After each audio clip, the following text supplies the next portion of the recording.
Hello, my name is Owen Zonneveld, and my project was on deformable snow rendering.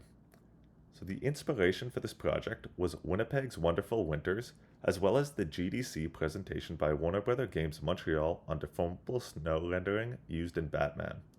So the first thing we have to do with deformable snow rendering is actually detecting the deformation. So snow needs to move when things are intersecting with it. And I'm going to use, in my implementation, I use the same approach as used by the Batman game, which is we set up a camera with an orthogonal frustum at the surface of the snow plane. We then render the dynamic objects from that camera's perspective. And now, when we're rendering these objects, we don't actually have to apply any form of lighting or anything. They can all just be like straight white or whatever. Because all we need is the depth buffer from that camera to generate the height maps. So as you can see in this image, this is an ankle high orthogonal frustum that they set up for their game. And you can see it would just see the ankles of their dynamic objects, which in this case are the criminals. And now we actually have to render this depth that we've generated from this camera. And to do that, we're going to use parallax occlusion mapping. So parallax occlusion mapping is essentially faking depth on a flat surface using textures for a height map. Now, parallax occlusion mapping is not used in Batman, as they use a relief mapped approach, which is used on the console versions. But the reason I went with it is because it's used in many modern games and engines, such as Counter-Strike 2 and Unreal Engine 5. It also just generally looks pretty good and is pretty simple to implement. You essentially are tracing a ray from your view plane into a height map, and wherever it hits, you're pretty much just sampling or linearly sampling to find where it is. But this is actually like a flat plane, not a three-dimensional surface. This is all just a texture for the height. So before we get to the output, there's a couple things I did to make the deformation look better. So I added a subsurface layer. So as the surface is pushed in, the subsurface layer is blended towards. And in my case, the layer of snow blends towards an ice sheet as the surface gets pressed in. So this was also done in Batman, though implemented differently as they used relief mapping and tessellation in some versions.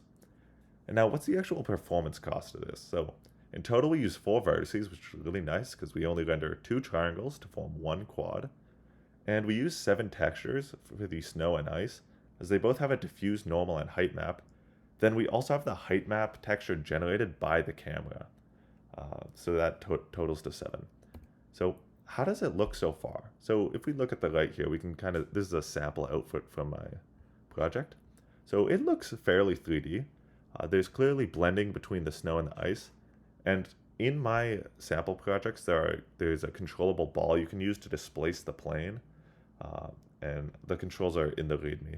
But you can definitely tell there was like some ball that was clearly modifying and displacing the geometry here. So with this approach, we can actually render a lot more than just snow and ice. And we can pretty much render any combination of surfaces we want. So in the left, you can see that we have a sand, and as it gets displaced, it reveals a path. And in the right, we have like a dirty, or like a much wetter mud. And then as it gets displaced in, it kind of gets replaced with this dry mud as it's more compact. And this, I guess all the water's been kind of squished out of it or something. So let's look at some live demos.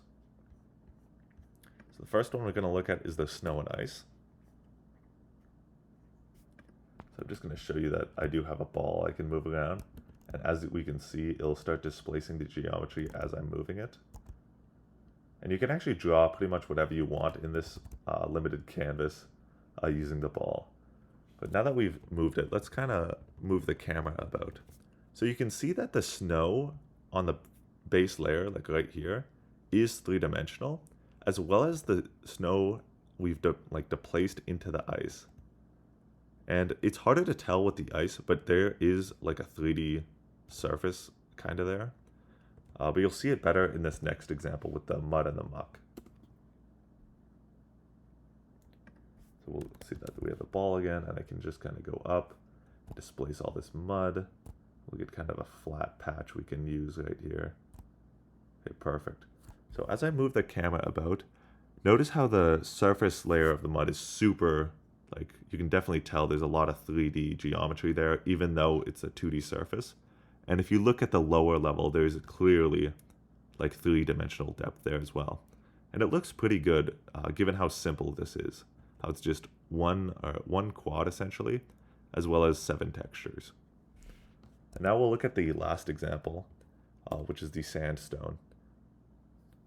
And here we go. As you can see, I move the ball about and it kind of reveals the sandstone or the stone pathway underneath.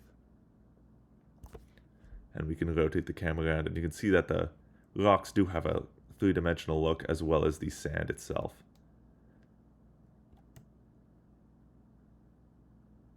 But anyways, that was my project. I hope you enjoyed, and yeah, that's it.